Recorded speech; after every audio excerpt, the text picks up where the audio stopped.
સરસ મજાના સુંદર દિવસો ભાદ્રપદ માસ કૃષ્ણ પક્ષ એકાદશી ને દ્વાદશી મારા પરમ પૂજ્ય વડીલ શ્રી ગુણવંતરાય ભુલારામ રાવલ એમના નિમિત્તે અહીંયા સુંદર મજાનું આયોજન દીપકભાઈ દ્વારા અને મિહિરભાઈ એમનો દીકરો સમગ્ર પરિવાર સાથે એક સુંદર મજાનું વેદ પારાયણ આયોજન કર્યું। અહીંના વિદ્વાન બ્રાહ્મણો દ્વારા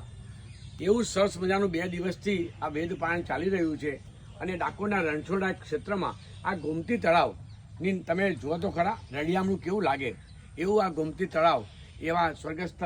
અમે પિતૃના મોટા હનુમાનજી મંદિર જે થયા, આ મોટા હનુમાનજી મંદિર અહીંયા દત્ત આશ્રમ છે અને એ દત્ત આશ્રમમાં અહીંયા દીપકભાઈએ સુંદર મજાની યજ્ઞશાળાની અંદર 2 દિવસ સુંદર મજાનું કાર્ય અહીંયા પિતૃ તર્પણ અને વેદ પારાયણ વિદ્વાન બ્રાહ્મણો દ્વારા અહીંયા રણછોડાના ધામમાં અહીંયા હનુમાન ટેકરી અહીંયા દત્ત આશ્રમના જગ્યાએ સમગ્ર પરિવાર સાથે અમે બધા એકત્ર થયા। દીપકભાઈ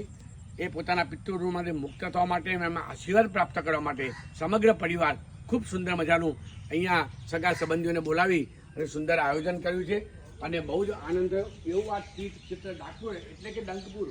ડંકપુરમાં અમે દર્શન કર્યા, સવારે મંગળા આરતીના દર્શન કર્યા, ગોમતી તળાવના દર્શન કર્યા અને આશ્રમમાં અમે આવ્યા છીએ। 2 દિવસથી આ રીતે કાર્યક્રમ ચાલે છે, શ્રાદ્ધ પક્ષના દિવસો છે અને ઓમ નમો ભગવતે વાસુદેવાય દ્વાદશી મંત્ર પરમ પૂજ્ય ગુણવંતરાય ભુલારામ રાવલ, રમેશચંદ્ર ભુલારામ રાવલ, એ સમગ્ર સમરથ બા ભુલારામ રાવલ સમગ્ર પરિવાર ઉપર કૃપા રહે અને બધાનું આરોગ્ય સારું રહે, બધાની સારી પ્રગતિ થાય એવા સમરથ બા પરિવારના તમામ સભ્યો વતીથી હું આપને અહીંયા ડાકોર ડંકપુર ખાતે આવેલું આ જે દત્ત ક્ષેત્રના હનુમાનજી મંદિર આગળ ખૂબ સુંદર મજાના બધાના પરિવાર ઉપર આશીર્વાદ મળે અને બધા એ રૂમમાં